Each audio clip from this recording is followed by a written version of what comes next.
Орусиянын Оренбург аймагында, орус-казак чегарасында ушул тапта кыргызстандык 157 жаран казак тарапка өтө албай турат. Өткөрмө бекетинде топтолуп турган кыргыз жарандарынын абалы элчиликтин жана Оренбургдагы консулдуктун кызматкерлеринин көзөмөлүндө. Аларга тамак-аш уюштурулуп берилүүдө. Алар Орусиядан автоунаа менен Казакстан аркылуу келүүнү көздөшкөн.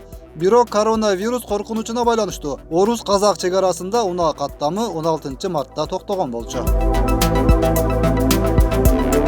Алматыда 19 мартта Сүнкар турак жай комплекси менен бирге анын бет маңдайында жайгашкан көп кабаттуу 3 үй толугу менен карантинге жабылды.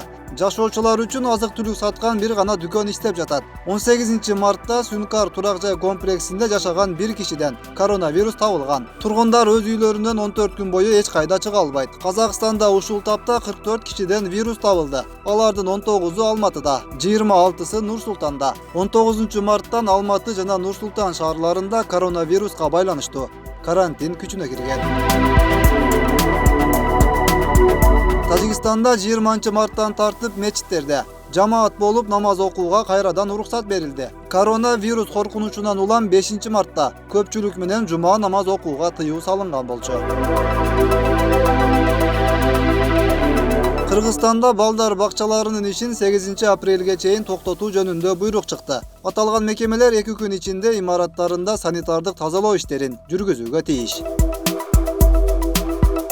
Дүйнөдө коронавирус курмандыктарынын саны дээрлик 10 миңге жетти. Жалпысынан 229.328 адам бул ооруга чалдыккан. Акыркы суткада 997 адам оорудан улам каза болгон. Вирус жуккан 23 миңден ашык адам катталды.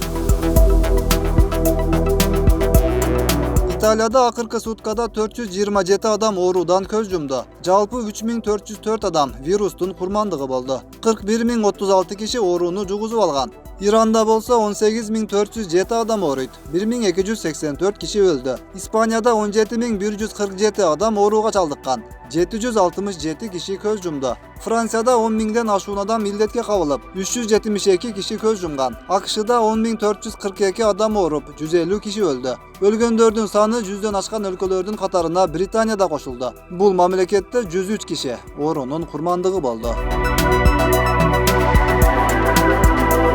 Кытайда COVID-19 вирусу 3900 кишинин өмүрүн алды.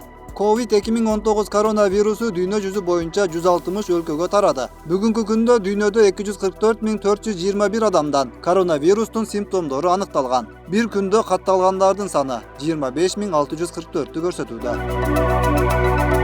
Коронавирусту жеңгендердин саны жалпы 86025 түзөт. Бир күндө 1912 адам вирустан айыккан. Кыргызстанда коронавируска чалдыккандардын саны 6, Казакстанда 44, Өзбекстанда 23 учур катталды. Учурда коронавирустун жайылуу коркунучунан улам чектеш чегаралардын баары жабылды. Борбордук Азия боюнча бир гана Түркменистан менен Тажикстан өлкөлөрүндө катталган жок. Өткүрбек Рахманов, Регион.